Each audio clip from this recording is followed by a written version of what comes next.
So today's objective, we are making a spoil board for the CNC machine behind me. Now this is my LongMill Mk2, but the principles we're covering apply to any type of CNC machine. We're going to be talking about the different types of spoil boards that you can choose and ultimately the best practices and some of the most common mistakes that people make. So let's get started. So a spoil board is exactly what the name suggests. It is there to be spoiled, to be cut into, to be damaged and ultimately replaced at the end of the day once it has done its job. Now there are a couple of different options that you can use for spoil boards. Let's start with the simplest and the cheapest. Now this is simply just putting a scrap piece of material down on your bed, fixing it in place, and ultimately that then becomes your spoil board. Now as I say, this is the cheapest method. It's also the most limiting in how you can hold material down. So let's move on to probably three of the more common options that you're likely to see out there. The first is a threaded insert board. Now this is essentially similar to what we just suggested, except there are a lot of holes drilled into it with threaded inserts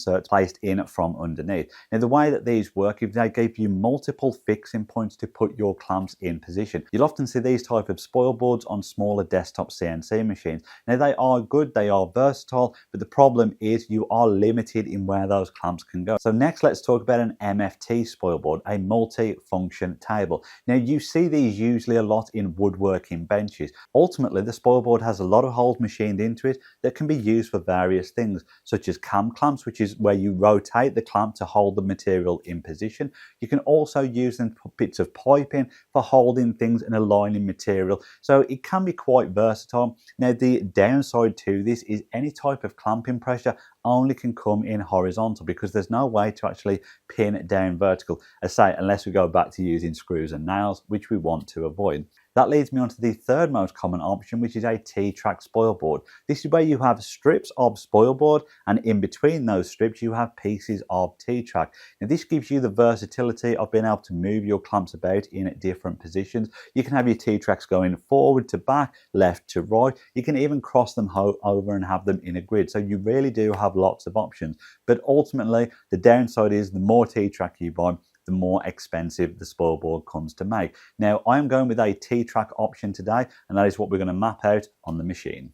Now when it comes to material selection, obviously in theory you can use anything that you can cut into, but my material of choice is bog standard MDF, and there are a couple of reasons for this. One, it is dirt cheap and you can pick it up nearly anywhere. Two, it's artificially made, so in terms of humidity and things like that, well, its expansion of movement is quite minimal. And number three, well, it's quite a soft material to actually machine into. So if you do make mistakes and your bit goes into the spoil board, well, this really isn't going to damage that bit at all. Whereas something like OSB or chipboard, because of its glue density, it can be a lot more coarse on the bits themselves. So it's cheap, it's stable, and it's friendly for your bits. Now the first thing that I have done is actually raise the height of the machine up, and I should have thought about this when I actually installed the machine.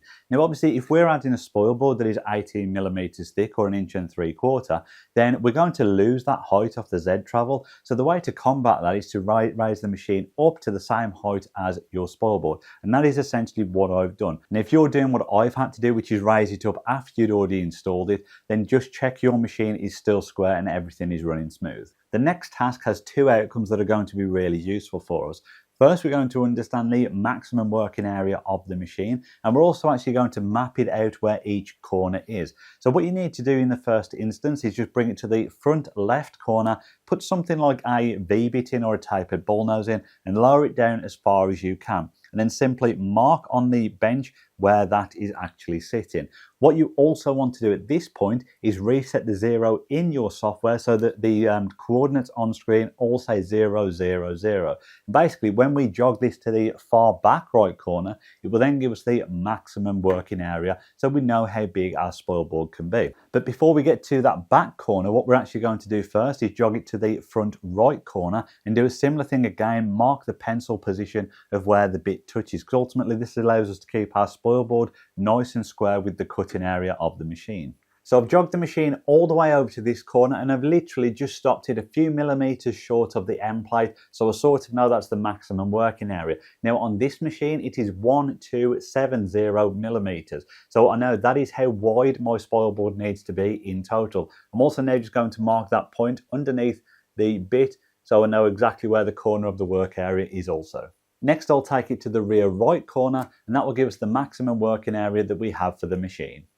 So there we have it, 1270 on the x-axis and 850 on the y-axis. So I'm also going to mark that point below there again, so I know exactly where it is. And we'll finally finish off by sending this to the back left corner and just marking that point again over there so we know the full work area. So the next stage is all about working out how you want your spoilboard to sit. And for a lot of people, this can be the most annoying part. It's also the part where the two biggest issues often happen where people are planning their spoilboard. So I'll talk you through those now. Now, the first one, which I see all the time, is make sure the material you are using is no larger than your work area. So in this scenario, mine is 1270 by 850. I don't want the material to go any larger on either dimension than that. Now, the reason for this is in a bit we're going to do a processing called surfacing the spoilboard, which is where we take a top layer off the entire spoilboard in order to make sure it all runs parallel and perpendicular with the machine itself. Now, the issue is if your material is larger than your work area, when we come to do that process, essentially what you're going to do is create a pocket within that material. Now, that's okay if you're using smaller pieces of material, but let's say you want to use a piece of material that is slightly larger than your work area. Whenever it is touching one of those edges that you've just cut into, nothing is going to sit flat, because essentially it's going to be a little bit of a lip that it's going to be resting on. So as I say, that's probably one of the biggest mistakes I see people make, is make sure your spoilboard is only the size of your actual work area. The second one is the positioning of the T-tracks. People often worry about the T-tracks in the middle of the bed. They forget the T-tracks on the outside. So for example, our work area comes to around here. I want to make sure that I have enough T-track to put one on the edge of there for both sides. So effectively we can clamp from the outside inwards. Now if we did it the other way and we had a T-track ending about here, there'd be nothing to clamp on that outer edge. Now in terms of the spoilboard today, you can obviously see that I've already got things set up, and let me talk you through my decisions. Now the first thing is the T-track itself. The length of my work area is 850 millimeters. The length of the T-track is only 800. Now there are a couple of reasons for this. The main one being, if I'm honest, to get the next size up in the T-track was actually really expensive. So for the sake of 2 inches, I went slightly shorter on the T-track because it actually saved me quite a bit of money. However, to counteract that, what I'm actually doing is putting a piece of T-track at the front and the back of the spoilboard itself. So I think if my calculations are correct, we have 10 pieces of T-track going left to right, and then we're going to have one at the front and one at the back, so we can also clamp in those positions as well. Should just give me a little bit of versatility. But because the T-track is actually shorter than the spoilboard as well, it will still allow me to get the clamps in from the front and the back with those T-tracks in position. If the cost of T-track is not an issue for you, then I would definitely say always get T-track that is longer than your spoilboard. So in this scenario, I actually should have probably got T-track that was 900 millimeters long, and it would have given me a little bit of overhang on the front and the back. Now, whilst I found a way to make the length of the T-track work in my favour, obviously a possible solution was to have just bought an extra piece and then cut that down into 2-inch sections to put at the end of each strip. Now, the reason I didn't do this is obviously, one, because I wanted to allow that gap to get the clamps in and out in terms of the front and back facing pieces, but also it would have then meant drilling a lot of extra holes in the aluminium, obviously to hold each piece down. So yeah, they were solutions to it. I just decided not to go down that route. So hopefully my rambling from the last segment now makes a little bit more sense now I've done a dry run of how I wanted everything laid out. When it comes to planning this, you have CAD/CAM software, so just draw the shapes out and move things about until you get the layout and measurements that you are happy with. Equally, you can also do it on pencil and paper as well. Now, when it comes to planning this out as well, factor in what type of clamps you have. So I have large and I have small clamps as well. So I wanted to make sure that it was suitable for both. So I think the width of strips that I went for is 125 millimeters. Now, technically, this does overhang either side by a couple of millimeters. But when we come to surface it later, you'll understand why that is okay. A couple of millimeters over you can cover off when surfacing, but obviously you don't want to go too much. Now, the next step for me is to figure out how I'm holding all these pieces of MDF down in place. Now, typically I would always do spoilboards with blue tape and CA glue. However, given the size of this work area, it's going to be a lot of blue tape and CA glue. So what I'm actually going to do is screw the spoil board down, but I'm going to countersink them quite deep so the screws will actually sit lower than the T-track is itself. Now, this is one of the reasons I was using 18mm MDF as well, is also so I had good clearance between the height of the spoil board versus the T-track itself. I think the T-track is 9mm deep and the spoil board is 18mm deep. And it also means that once I have ruined the spoil board once, I can then resurface it and get a lot of uses out of this, because I say effectively I have 9mm worth of depth to play with. So I've now piloted 6 holes in each board, 2 at the top, 2 in the middle, 2 at the bottom. These should be deep enough to allow obviously these screws to go into the material, but obviously sit below the surface of the T-track as well, as I say, because I don't want them being prouder than the T-track. What I basically did was use an offcut of the MDF and just depth tested how deep the hole needed to be for that. I've also marked up the bed with all the different markings that I need to get things in position. So the next step really is to get it all screwed down. So that is our spoil board and T-track installed, and a lot of people do stop at this point. But to get the best results from your machine, we now need to do the process which is called surfacing. And as I mentioned earlier, it's about taking a thin layer off the top of the material in order to guarantee that it is parallel with the way the machine is running. Now, if you're new to CNC, that may sound like an odd thing to do. You may just assume that it's flat, but that is the problem. Let's say this base that is sitting on the workbench has a dip in the middle of it. Well, when we install this spoil board, that will also have a dip in the middle of it, and when you're cutting, your results will be uneven. So ultimately, that is why we make sure the top of the spoil board is parallel with the machine itself, just to guarantee that when we are cutting, we're going to get even results across the entire bed. Now, creating the surfacing toolpath is relatively easy. You can do it in any CAD/CAM software such as Carveco, Vectric, Easel, but actually a lot of control software now has this as an inbuilt feature. For example, GSender and OpenBuild's controller both have a wizard inbuilt for this. And all you simply do is put in the measurements of your work area, the size of the bit that you're using, and it basically calculates it all for you.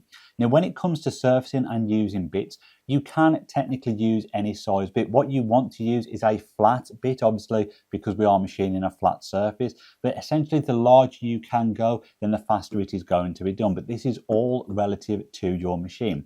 Now, today I'm going to be using this one, which is a 1¼ inch diameter bit. It has lots of different blades on to help cut in and also help clear material. This is essentially just a much bigger version of it, but that is way too big for the Mk2 spindle. So I'm just going to be sticking with this one. I will put links to the bits that I'm using in the description area below. A couple of quick tips when you are creating your surfacing pass. Now, it is a large area, it's going to take quite a bit of time to machine, and you could try and be clever and obviously block out all the gaps it doesn't need to machine, like where these T-tracks are. But to be honest with you, I would just stick to the standard program and let it machine everything as one. The other thing is you can control the direction that it surfaces. So for example, it can either go left to right and back and forth, or front to back and do it that way. Now, because my T-track is going front to back, I'm going to machine front to back. Ultimately, because every time it went back and forth across these, it would keep dump, dump, dump, hitting each joint. And whilst I don't think it will cause any damage, I just generally think it will be smoother if we do this front to back in an S pattern. Now, I really can't stress this next point enough. This surfacing process is going to create a lot of dust as a result of taking a skim off the surface, especially with MDF. It's going to create a lot of fine particles in the air we don't really want to be breathing in. So make sure you are using some sort of dust extraction. I'm going to finish up installing the dust shoe that came with my LongMill Mk2, as I say, just to minimize any mess that it's going to be creating. So I was about to start the job and I realized I left out a very important piece of information. Before you start the job, take a pencil and scribble all over your spoil board.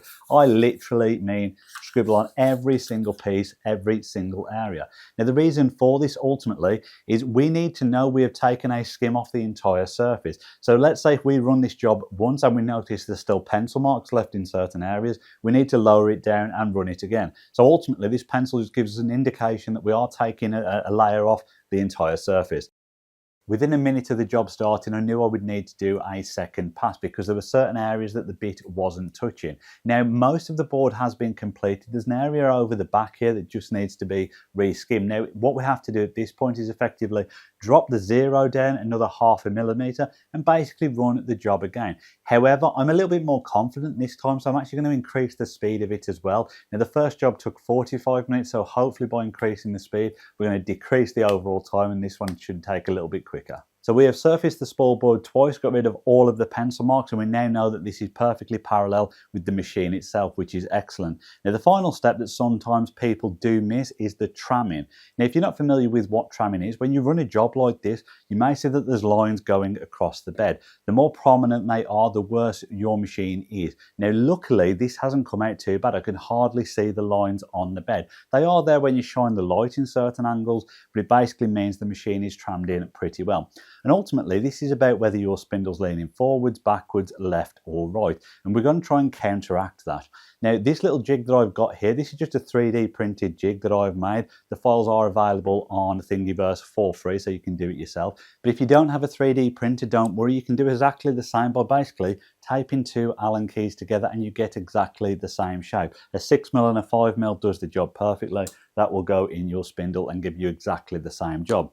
Now, the way this basically works is there's just a little bit sticking out of there, and you lower the spindle down slowly and rotate this around. When you see that it is touching on one side and not the other, it will indicate which way the spindle is leaning. So for example, if it is touching on the left hand side but not the right, it means that you need to tilt the spindle more over to the right in order to level it up. And you do this basically on all four directions until you get it perfect. So let's zoom in a bit closer and I'll show you exactly what I mean. Now, the little jig basically just magnifies any of those indiscrepancies that I just mentioned. And if we rotate this round, you'll hear that it's not touching anything. But if I bring it round to this side, hopefully the microphone can hear that it's basically touching. So basically in this back corner it's touching, but the rest of it is not, which means it's sort of leaning in that direction. So I've got to try and counteract it to pull it this way. Now, this can be very fiddly because once you start adjusting it one way, it may lean a different way. So take your time, do the best you can. And every machine needs to be adjusted slightly differently. Now, in this scenario, I don't really want to start adjusting any of the bolts and things like that because it's ultimately going to adjust the tension on the machine. So probably the best way to do this is just tweaking the spindle itself, maybe packing some little bits of tin foil in the edges here just to tilt it one way or another, and all being well, that should then resolve the issue. Now, at this point, I'd normally show you the exact same shot, but with the jig spinning round and touching evenly on all sides. However, there is one part of the jig and the other part is still in the router, because after getting everything trammed in, I accidentally knocked it and broke it, and well, it's the only one I've got on me. However, I did get it all trammed in. So we've surfaced the spoilboard, we've trammed the machine in, and we will now get great cuts. You'll sometimes see people saying do the tramming first before surfacing. That is the wrong way around. If you tram your machine to an uneven surface, it's just going to make your life harder. So do the surfacing first, then move on to the tramming. If your tram lines are really bad on the bed, after you've trammed it in, do another surfacing pass. It only needs to be lightly, but it will take all of those tram lines off your material, and you'll have a much nicer bed. Now, to finish this off, the last thing I'll probably do is some sort of alignment grid. I'm not going to actually show it in this video, but I will put the files in the description area once it has been done. Now, the reason for this is when you're putting materials down on the bed, it's just to make sure you can keep everything nice and square to the machine itself. I don't use it for measurement, purely just for alignment, as I say, to keep things square. Now, the question always comes up, should I seal my spoilboard? No, you shouldn't, and there's a couple of valid reasons for this. The first and most important, as soon as you apply some sort of sealant to this, well, you're applying moisture to it, and that's going to make it swell. Now, all of that hard work that you just did surfacing the board is going to be thrown out of the window. So that's the first reason. The second is, well, this is a spoilboard. It's waste material. It's designed to be cut into. So if you seal it, as soon as you cut into it for the first time, well, the wood's exposed again. So it's sort of ruining all the effort that you put in. So yeah, in my opinion, I don't bother sealing it because it is essentially designed to be disposable. So now that my spoilboard is done, I can actually crack on and get some jobs done on this machine, which I'm really looking forward to. So that wraps up this video. We have made a spoilboard, we have surfaced it, we have trammed the machine in, and ultimately you should now be getting great results from your machine as a result of doing all of that work. So I do hope you've enjoyed the video. Please give it a thumbs up if you haven't done so already, and obviously subscribe to the channel. Thank you all very much for watching, and final thanks as always goes to my patrons. If you want to get involved for one-to-one help, early access to videos and giveaways, then definitely check out the Patreon links in the description area below. I will see you all on the next episode.